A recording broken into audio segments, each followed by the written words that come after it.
If we call ourselves Christians, then we must reflect on Jesus Christ, the man in whom God worked in history in the way that he only can work. He foretold the coming of Jesus, and then he did it. The crucifixion and the resurrection of Jesus are a historical fact, in line with books many centuries earlier. Promise and fulfillment.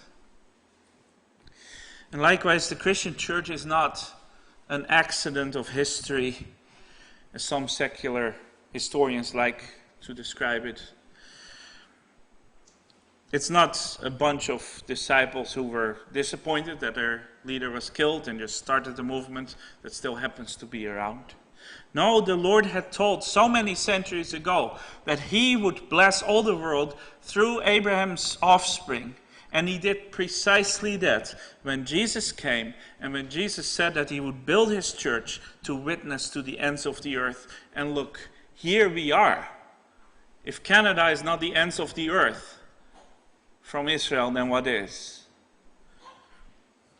In his constant, reliable work in our own history, we clearly see the magnificence of our God. And if you have never looked back on your history and the history of your people, of your family, of your church, and looked for the faithfulness of God at work there, then you should, because it brings you to worship and it brings you to a knowledge of the Lord's holy, glorious name.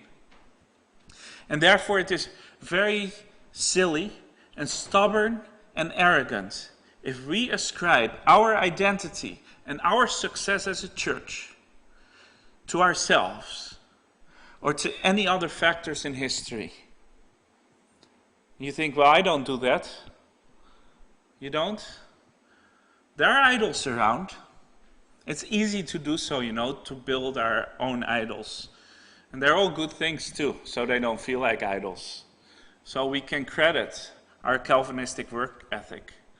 We can credit our superior morals, our holding fast to doctrine, our conservative politics, our commitment to our school.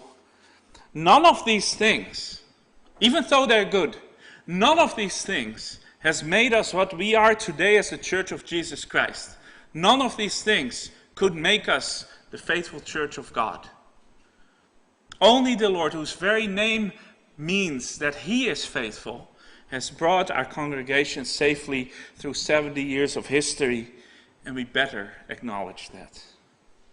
He has glorified his name among us, and he will continue to do so in a magnificent way. Now, as Christian Church, we live in a time that is mostly a time of fulfillment. The core prophecies were embodied in Jesus Christ. They have come true in the church worldwide. As Christians, we have been set free in a most miraculous way that even Isaiah could not fathom.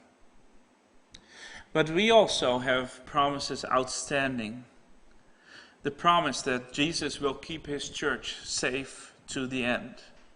The promise that all his chosen people will come to him and embrace him in faith. And the promise that he will return and complete everything. God has staked his name on it. His name is glorified when believers live their lives trusting in him and those promises rather than in their own strength or in the idols of this world. God's name is glorified when our business dealings, our career plans, and our political activity always take second seat to the one reality in our lives. And that is that we first seek the kingdom of God and his righteousness.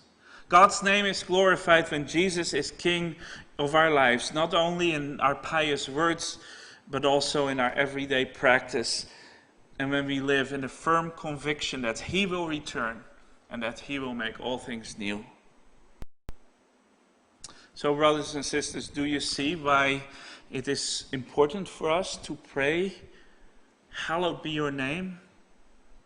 Lord, in spite of our weakness and unfaithfulness and sin, please continue to glorify yourself as the God who does what he promised as the God who works new miracles every day, and as the God who gathers a holy people out of an unholy human race.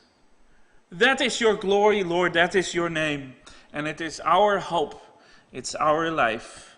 And therefore, Father, continue to glorify your holy name until it shines brightly, when you fulfill the last of your promises, and when we as your church have reached the perfection of heavenly glory to praise and to worship you forever.